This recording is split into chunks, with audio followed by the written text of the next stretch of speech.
So, and to be fair, sorry, we should introduce ourselves. With me here, my friend Ross Melton. You're not worthy. I'm not. And my name is Ross Hammond. So I've written a few notes earlier today in the hotel bar, actually. So But I was going to begin at the end. So we're going to start at the end today. So I have to turn the chronology upside down, but No. Plan A will start at the end. So, for the years 2017, 2018, and 2019, I was living half the year in Paris, France, with my wife. And we came back to the United States after spending 6 months in Paris in October of 2019. And the first place we went, I mean, you know, other than home, was to Bob Hunter's memorial service, which was held in Oakland, where he's buried. And there were a few performers there. Well, there were a lot of performers there, but only a few people performed. I should be clear about that, yeah.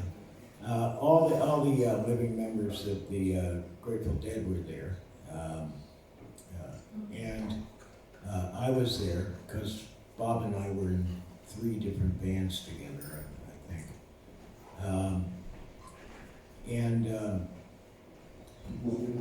any event, Jorma Kaukonen was there. I'm trying to remember exactly. Oh, David Nelson was there.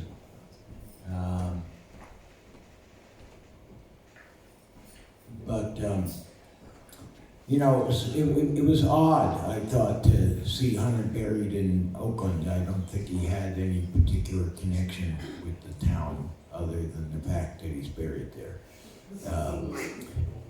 So, you know, I suppose, you know, my wife,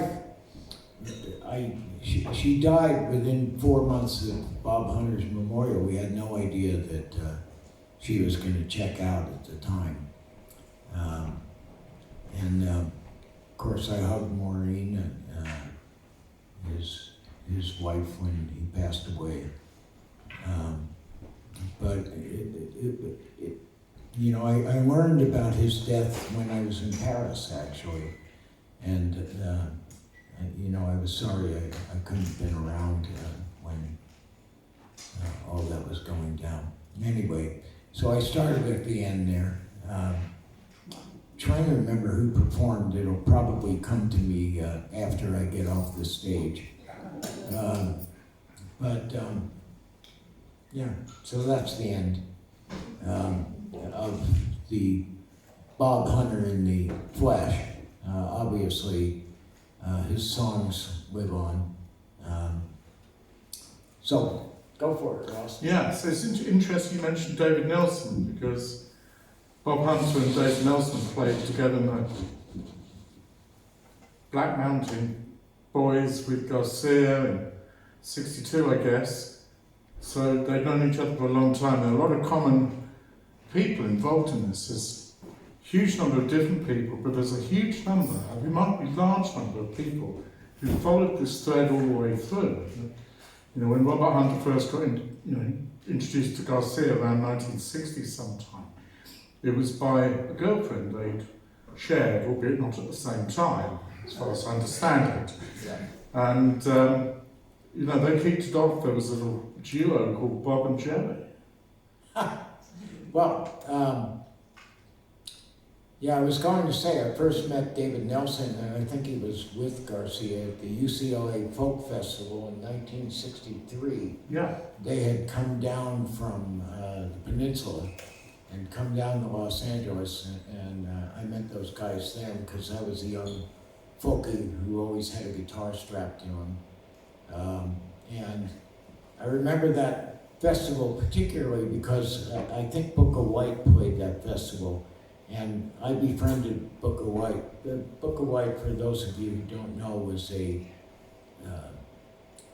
blues man from the South. Yeah. He was discovered by my friend Ed Denson, who's still my friend. He's still around. He discovered Booker by writing a postcard to I think Nacogdoches, or one of these towns down south, and he wrote a postcard saying, "I'm looking for Booker White, and if anybody knows him, please contact me." And he wrote Ed Denson. Ed Denson was partners at that time with a guy named John Fahey, who was a guitar player. They founded a record company called Tacoma Records together. And they wrote a postcard to the place in, I think it was Mississippi, not Tennessee, so Nacogdoches is off the mark. But they wrote a postcard there, and it turned out that Booker had a niece who was working at the post office who knew who they were talking about. They dug up Booker White, and eventually they put him, he had to relearn all his guitar parts from the 1930s. They put him out on the folk circuit, and he was successful for maybe 10 years. Yeah, and you got to play the Jabberwock. Yeah, you bet. Yeah. Oh, well, a lot of people played the Jabberwock. I mean, which seated about probably around the number of people in this room.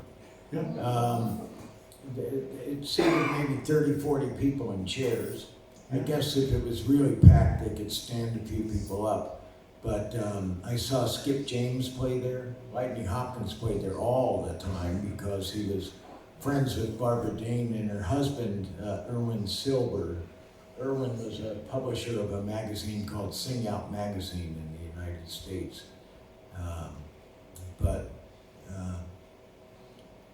Which I made the cover of in 1968. Who's that now? You did. Oh, yeah. There we go. Yeah.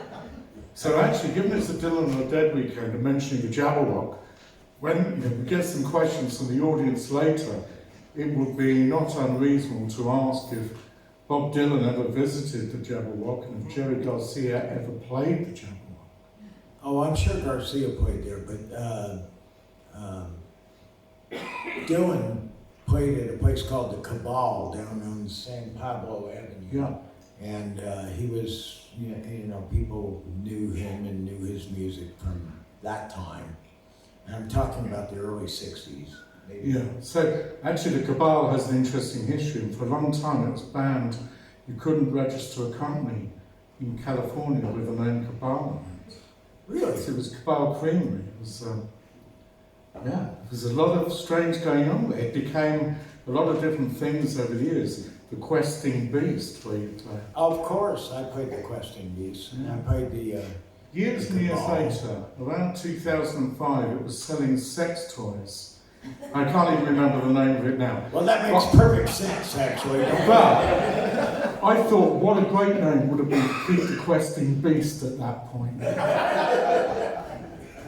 Why not? Yeah. So, yeah, it's good. And, yeah, Garcia did play there. The day... It was called Good Vibrations. Oh, it's called Good Vibrations. Beach Boys. Oh my Thank God. you. See, at least my wife remembers. Good vibrations. Yeah. I still think the Questing Beast would be better. Yeah. So yeah, you're right, Garcia did play, and it doesn't appear in any of the books, of course, but it will do soon, because... Are you writing a book? So, I'm only assisting, but I'm going to mention that there are 2 books coming, one of which is review of every venue that Garcia ever played, the whole lot. Including the one in Ireland? Including the one in Ireland, yes. And Hawaii and all those trips to the Sweetwater and all that stuff. And the other is sort of a day-by-day review of everything that happened and what he was thinking between songs and stuff like that. And it's been written largely by a guy called Joe Chapile, who's a professor at University in Colorado. And about 3 years ago, Joe's wife cited Garcia in their divorce papers. What? Yeah, there we go. Long dead Garcia. So they're on the way. But what we have done, and you might want to note this, if you are interested in the Grateful Dead and do care about, one Thursday in 1968, is a lot of it we've already put online at something called jerrybase.com. And you can pick it up and you can search. And you can find other musicians who appear in the story, such as your good self, of course, somewhere down Well, there. I should make it clear, I am not a fan of the Grateful Dead, No. and I didn't like Jerry Garcia. And I'm not bullshitting you. There was One of your closest friends is Mickey Hart. well, that doesn't have anything to do with Jerry Garcia. I mean, except professionally, I suppose. So, Going back to the folk festival, 63 in LA. oh, There must have been others with them at the time, and perhaps Mississippi John Hurt played at that folk festival. But when you got down there, Eric Thompson and anyone like that down there, were the famous banjo players from like Sandy Rothman. Sandy and I dropped acid together in Berkeley in 1965, and we spent 5 hours looking at the Farm Credit Building, which was a kind of huge structure in Berkeley, and we're friends to this very day. Yeah. And we know about the Farm Credit Building. It's one of our secrets. Because we spent a very long time looking at it. Yeah. So you used to be a photographer in Berkeley in the 60s, in the mid-60s, called Campbell Coe. Of course I knew Campbell Coe. Campbell was not really a photographer in the 60s. He owned a guitar shop that was right behind the Forum Coffee House in the alley there. Okay. And it was Campbell Coe's guitars, I think. And he sold guitars and strings and music supplies. He was the only competition in town for John Lundberg, who owned the principal guitar shop in Berkeley.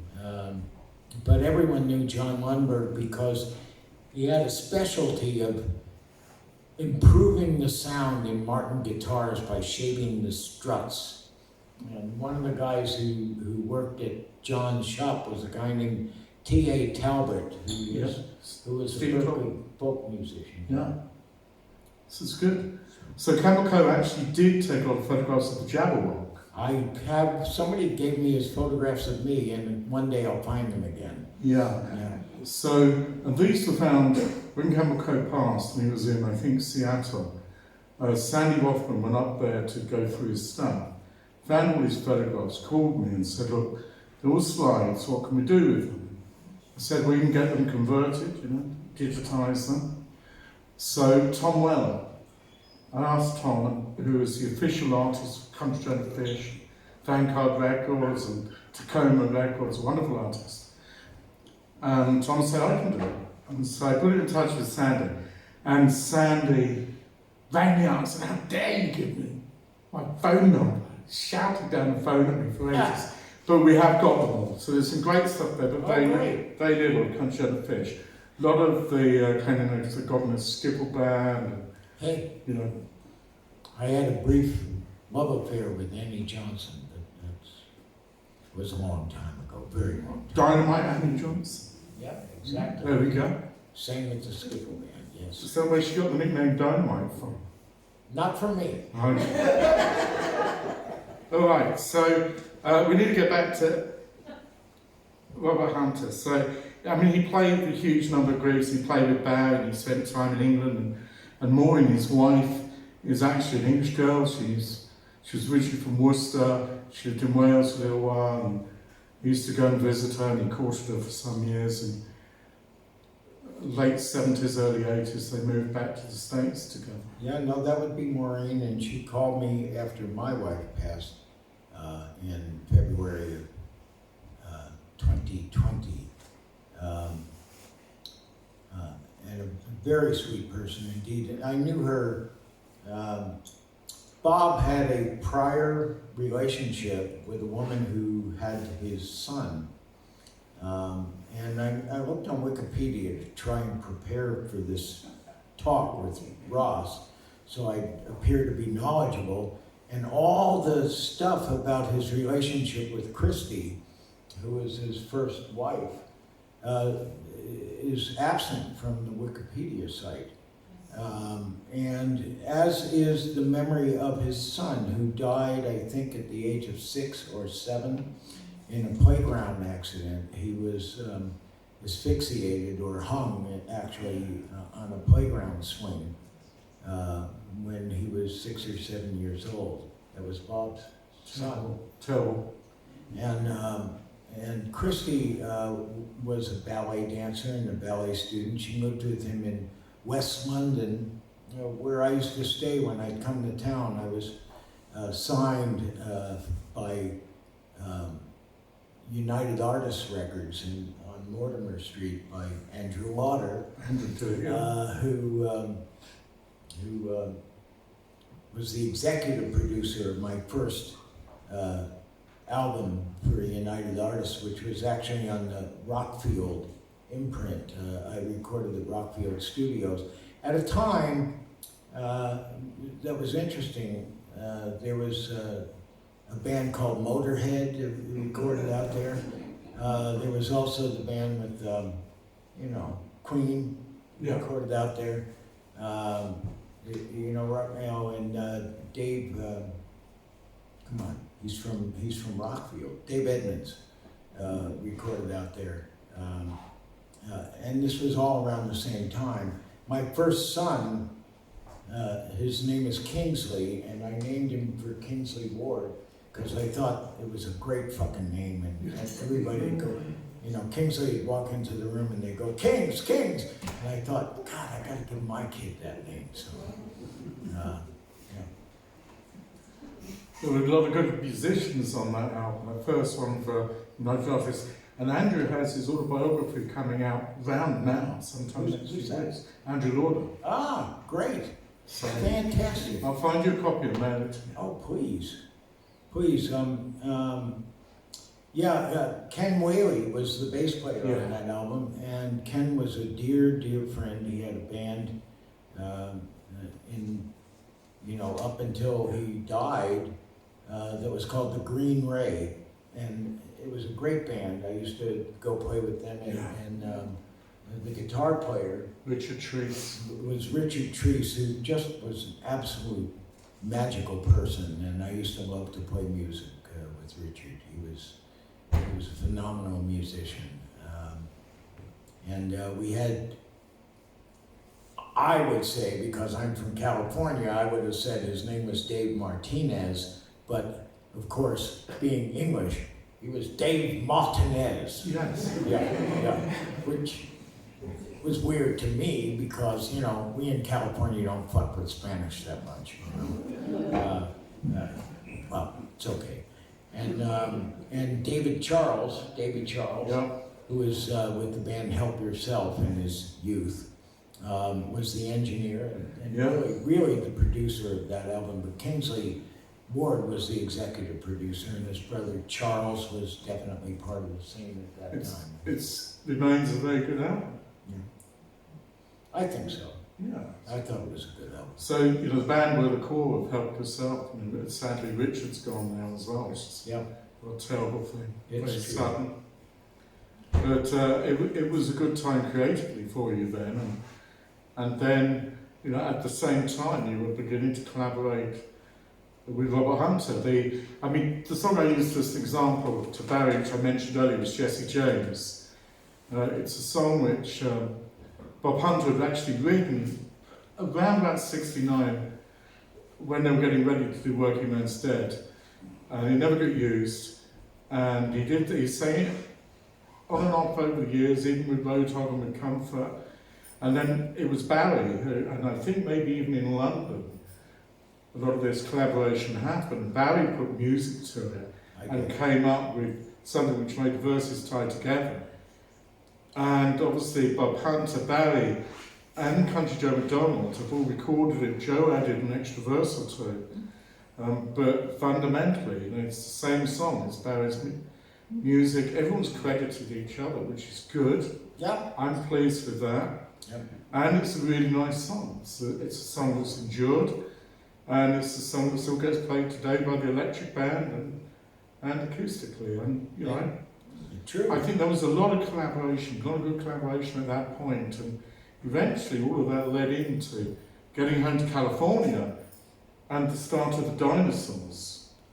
Yeah, the Dinosaurs was, Bob actually showed up at our first gig and jumped on stage. Right. So it's not like we could reject him or anything like that, you know. But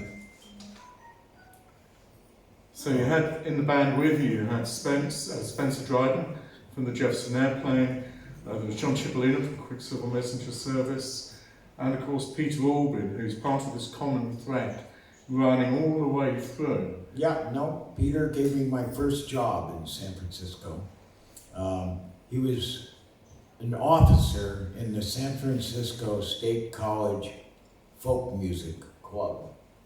And I got a job playing solo acoustic guitar and singing at the folk festival, San Francisco State College Folk Festival in, I guess that would have been 1965, in the spring of 1965. I played at that folk festival, and also performing were Dan Hicks, Peter and his brother Rodney played. Yeah. Stephen Abbott, who became part of the Wildflower. Yep. Oh, the Wildflower. Yeah. God. Steve's just Ross, lost his mind. when I have a question about my past, I write to Ross and he tells me what happened. Sadly, Stephen's just lost his home some more out in the bay in the Really? storm, in the recent storm. Oh, I'm sorry. Wow. But the Wildflower were a great band. I did play a few early shows with Country Joe and Fish as well. And I played with them. I did a solo set with them for some benefit for something. We used to play a lot of benefits for a lot of things, you know. I mean, money wasn't as important then. It was less important to all of us anyway. And so we did lots and lots and lots and lots of benefits for a lot of different causes. Yeah. So the Dinosaurs, I mean, Bob stayed with them for the first 3 years or so, and that's Yeah, Merle really. maybe a year and a half, 2 Yeah. years. And then he was replaced by Merle Saunders. Yeah. And when John Cipollina passed away, Papa John Creech Yeah. So, replaced John Cipollina. and that was about 89 by then, I think. Yeah. And then, you know, the Dinosaurs sort of eased away, but came back with Guess and with Papa John Creech in 91 and 93, I think. And I think even Dave Getz stepped in on drums on occasion, and various other guests sat in. And, Well, you know, Dave Getz and Peter, when Janis Joplin left Big Brother and the holding company, that rhythm section became the rhythm section for Country Joe and the Fish yeah. for about 6 or 8 months out there. And we toured Europe. You played South Right Pier and South? I'm sure we did, yeah. Played South Great Pier with Mark Kapner playing drums. There, you remember With Mark Kapner playing keyboards at that point. Yeah. Yeah. Yeah. With the acclaction in support and astonishing. It's 54 years ago, folks, for keeping track of those things. So I've been coming down here for a long time. Yeah. And I'm only 27. So. May 69, wasn't it? Yeah. So. Ruined Yeah, I'm a lot younger than I look. You know. Or maybe that's senility. I have no idea which. Actually, you've been so young, and Bruce being so young, got into some trouble with the Matrix at one time. We did. The Matrix was a club in San Francisco. It was a nightclub. And Bruce and I were too young to play there because they drink alcohol at that place. And we were too young to be there where people were drinking alcohol. So they put up a chicken wire fence to keep us from the audience that might corrupt us. And of course, I stayed uncorrupted, and I was a virgin until I was 37 years old. It was a good story. There's, the Matrix, they eventually gave up their alcohol license so they could have bands with younger members play there. Wow. Santana Blues Band played there to 12 people. God, that was a terrible band. It really was. I mean, they played the Paul Butterfield Blues Band repertoire badly. I mean, and I thought to myself, this kid will never go anywhere. No, that's right. Yeah, and what do you know? I mean, it turned out to be a star. But I was thinking somewhere earlier, somebody made me think of all the acts that opened for me, and I just found a poster this evening where Incredible Fish, which was Country Joe and the Fish without Joe, because he had gone off to find his intellect or something like that, and if he had one. But Pink Floyd was our opener. We also had, for many dates in Scandinavia, this band called Led Zeppelin. Led Zeppelin was our opener. We had, I know who opened for us for $50 a night at the Lion Share in San Anselmo was this guy, Jimmy Buffett. He made $50 a night. Yeah, he's not more. well known in us. He's not well known in England, no. Oh, good. He's huge in America. He had one hit single, Margaritaville. So, what can I say? We were talking about Hunter. That's what we're supposed to be. Back to That's what we're supposed to be up here doing. Yeah. Hunter and I, if the truth be known, we were drinking buddies. Now I know that, there's a sort of psychedelic myth circulating about us, and people imagine us to have been taking acid all the time, but we were fucking drunk. 98% of the time, we were drunk. We would sit down and drink an entire bottle of Red Mountain wine, which came in a gallon size. For $1.59, you got a gallon of Red Mountain. And it was rot gut. I mean, just to be out front about it, it was absolute rot gut. But Hunter and I would spend 75 cents a piece or whatever it is, and we'd get a gallon of Red Mountain, we'd down it in the evening, which meant, 2 quarts of wine each, and then we'd sing song after song after song after song, old American folk songs. And each of us knew probably 300 of them or 500 of them or something like that. And we'd just get drunker and drunker and drunker and sing those songs into the night. And then when... Can I get you a pint of wine, Barry?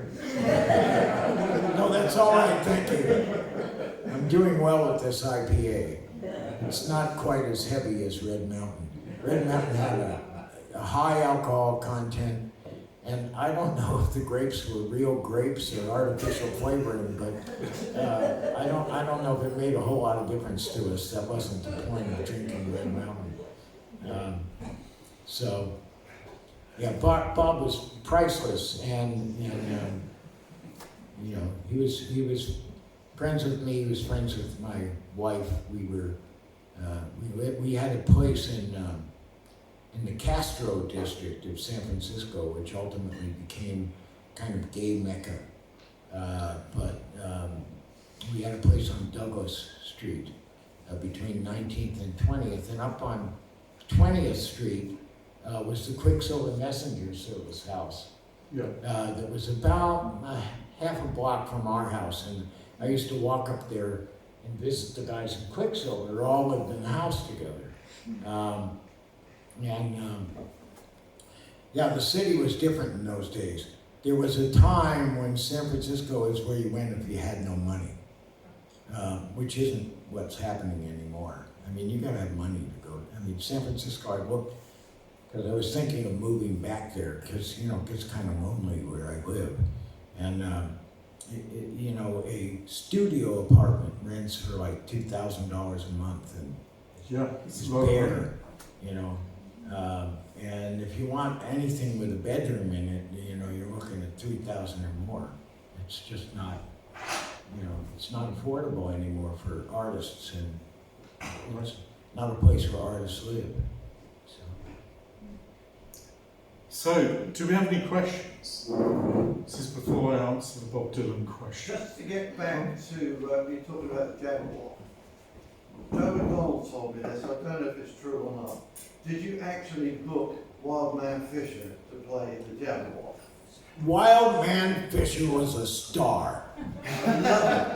He was a star. I feel personally responsible for discovering his amazing talents, but he was a star. He did merry-go, merry-go, merry-go-round, boop, boop, boop, merry-go. Oh man, the guy was a star, a real star. So, Larry Fisher would spend part of the year in Berkeley, and he'd go up and sing songs for 5 cents. Absolutely. And I don't have an exact date, but at some point, you may or may not have enticed him into the Jabberwock to give a very short set. I'm sure I did. I believe you did. Yeah. He was a talent. He was a little bit odd, but he was a talent. He was an amazing talent. We have very few recordings from the Jabberwock, unfortunately. You mentioned Ed Denson. There is a recording of Ed and John Fahey there from very early on. And Ed, for those who don't know, became, and Ed's elder now, he's well into his 80s, and he's still a working lawyer, and he became the manager of Country Under Fish and subsequently several other bands. Joy of Cooking for a while, and much later on Big Brother and the Holding Company. So Ed found himself at that crossroads in life where he didn't know what he was going to do. And of course, because I never went to law school. In fact, I only have one college class to my name. I was a totally self-educated lawyer. Yeah. And there aren't that many of us in California or even in the United States. There are very few places where you can do that. California is one of them. And I kind of talked myself into becoming a lawyer. And when Ed's turn came, I talked him into becoming a lawyer, so I feel responsible for that. That's good. It's good. I'm sure Ed appreciates. There was another time that Reverend Gary Davis appeared at the Jabberwock, I believe. Oh yes. my God. He stayed at your house, was that right? Reverend Gary Davis stayed in my house. I have Gary Davis stories up the Yazoo or whatever. It's the What sock is it? one they want to hear. It's the sock one where you went Oh, to okay. get socks. Yeah, no, I realized he stayed in my room and slept in my bed, which was, of course, a mattress on the floor, always being, you know, humble. And Reverend Gary Davis stayed in my room in the mattress on my floor. And I realized I needed a pair of socks, and I had to go into my room to get socks at night. It was in the following morning. And I kind of tiptoed into my room, but the wooden floor kind of creaked as I tiptoed across it. And all of a sudden I was tiptoeing past the bed, and I hear a voice go, "Don't move! Don't move!" And I look over, and it's Reverend Gary Davis holding a .38 caliber pistol, following my sound on the floor, going, "Don't move! Don't move!" And I went, Rev, it's me, it's Barry, don't for God's sake, don't shoot, man. I'm too young to die.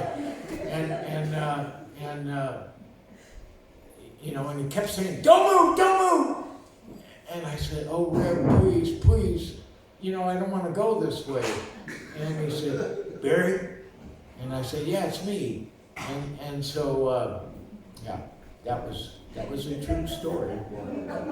But the Rev actually sat, we would have, I can say this now, I think, safely, because the statute of limitations has passed.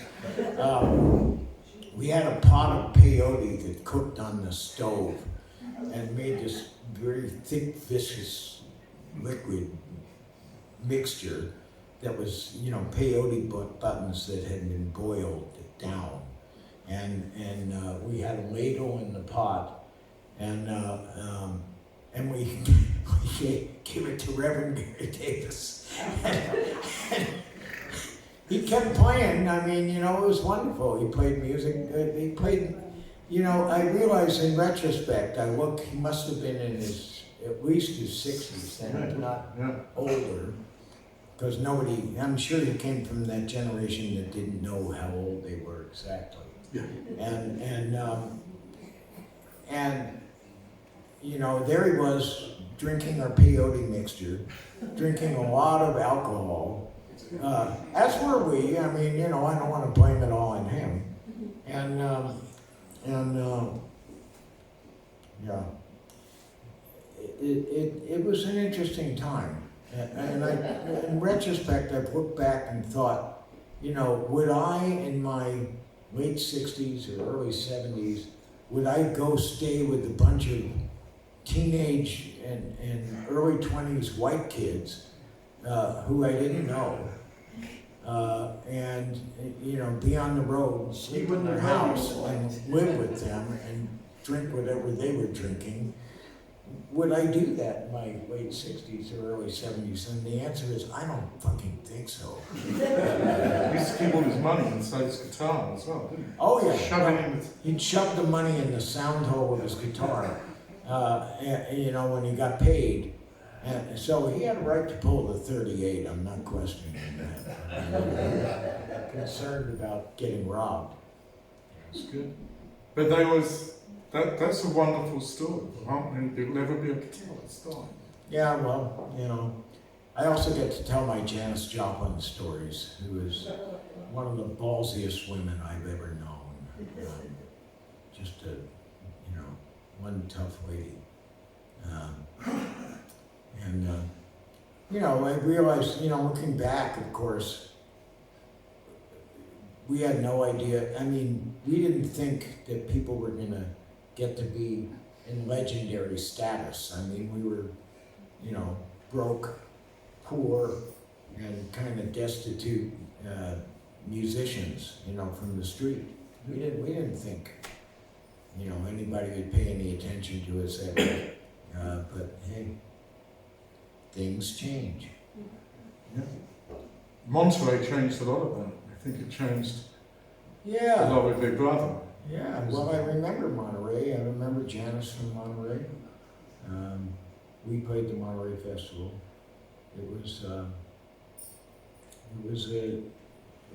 I mean, big stars played that event. The Mamas and Papas played there.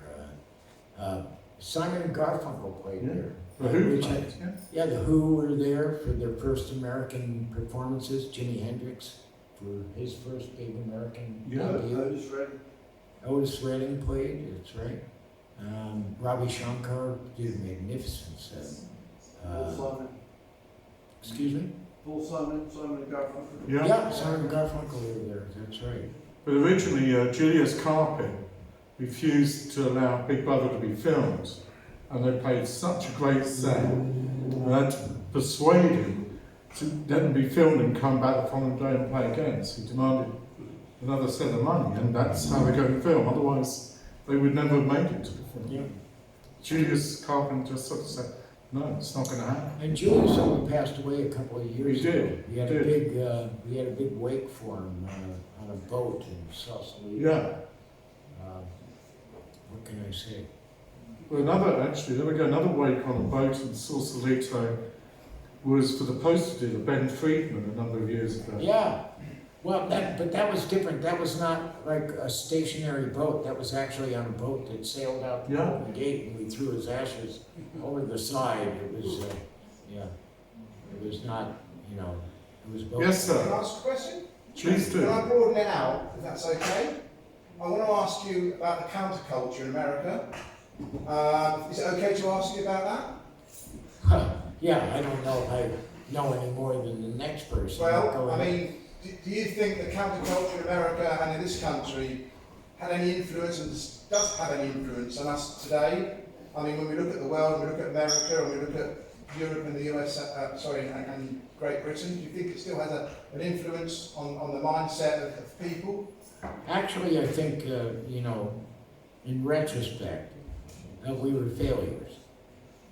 You know, I mean, it didn't seem to have any lasting impact. Yeah, I think what it did, it took people your age and my age, Barry's age, I'm only 25. and gave us a different perspective. And that still lasts today. And interesting, and Barry may have forgotten this, actually, because two of Barry's friends, I'm one of them, have been writing extremely slowly a British university course on the counterculture worldwide. So I've been doing it with Phil Valenda, who lives hey. in Broadstairs, which is just off the Belgian coast. And, you know, we started with a lot of impetus and it slowed down. And then I got a little bit of a boost. Anne and I attended an exhibition in Tel Aviv, in Israel, of Russian counterculture. And there it was, they had old X-ray plates, used X-ray plates in your arm or whatever, and they were using them as effectively vinyl discs, and they were using cutting machines Wow. to cut stories and messages and songs as a means that I could send it to you, because otherwise communication wasn't allowed. Yep. It's astonishing. You know, there is something lasting, I think. But what there wasn't was the huge change. That didn't happen.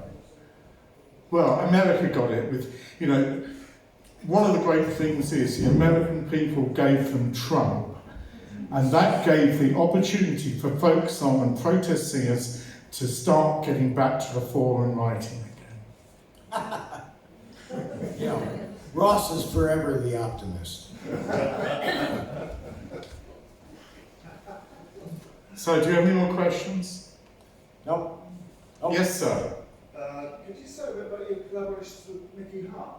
I mean, I absolutely adore Mickey Hart, regardless of whether he's with the dead or not. Just think it's a phenomenal musician. Mickey Studio. Well, yeah, Mickey and I are lifelong friends. I knew his grandparents. I knew his parents. And we were brothers from another mother, I guess, is what's said. We once took, no, I should leave him out of it. I once took a whole bunch of LSD and locked myself in a room full of marshmallows, multicolored marshmallows. And Mickey was there with me, actually, but I'm not going to say that he did anything illegal, because I can't incriminate my friends. And we wrote a song called "We Are the Marshmallow Road." Nobody knows what we know. We get stepped on and we like it. So march, march, march down Marshmallow Road. We were like, you know, songwriters, sort of. Yeah. And there are lost recordings somewhere out there. Which, you know, we talked about Bob Hunter earlier this evening, and Ross asked me if I knew of any recordings of Bob from the Stone Age that seemingly were lost, and the answer is yes. I was contacted by a guy named Abbie Hoffman, who was sort of a radical in my day in the United States, and he was doing a Phone Freaks convention in New York. where they basically exchanged credit card numbers from major American corporations and gave them out to people, and they used them as credit cards. They made calls all over the world with these credit cards. And so the phone freaks were sort of this collaboration of anarchist kind of folks who would use these credit cards to make phone calls everywhere.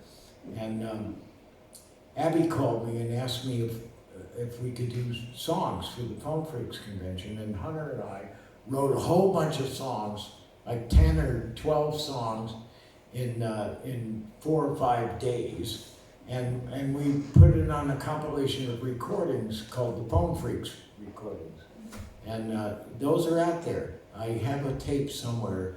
If I could only find all the tapes that I have, I would be able to find that. So, yes, there are unreleased Bob Hunter recordings. So finally, the little Bobby Dylan question and the Jabberwock. So before Jolly ran the Jabberwock, Bill Everett, it was run by John and Belle Stauber. Right. And Belle Randall, as she is now. Bob Dylan was sweet on Belle Stauber after a concert he'd seen her out in Berkeley at a community theatre. And he turned up the next day, found out she was working at Jabberwock, turned up the next day and wanted to talk to her. But at the time there was a wedding in there for 30 people, whatever would comfortably hold at that point. Spent the afternoon talking to Belle Stauber's mother, and eventually Belle Stauber says, I think you're very cute, but you're not for me. And by the way, I'm married to John, who's actually a very accomplished guitarist, and may still be around, I'm not certain as well. I performed a wedding at the Jabberwock. Of course, the wedding dissolved. I mean, the marriage dissolved. I performed maybe 5 weddings as a Universal Life Church minister. You know, you may remember the Universal Life Church. You sent them $1 and they sent you a ministerial certificate. So I was a Universal Life Church minister, and I actually performed a wedding in the Jabberwock with my friend Tim, who is one of the original guitarists in the Flaming Groovies. Oh, right, yeah. And his wife Barbara, and I married the two of them. I didn't marry him. I performed the marriage ceremony for the two of them. Yeah, don't get your fantasy 3-way antenna going. Anyway, I performed the marriage ceremony for these two people in the Jabberwock, and it was quite dynamic. It's good. So, no more ado. Well, thank you very much for listening to us ramble on. And next time we'll maybe talk about the barn down at Santa Cruz. Oh, absolutely. That'll be well worth talking. Great light show, and the guy who played the saw in Santa Cruz. It's where the cover photographs and electric music of the mind and body were taken. You got it. All right. Okay, thank you everybody. Really appreciate it.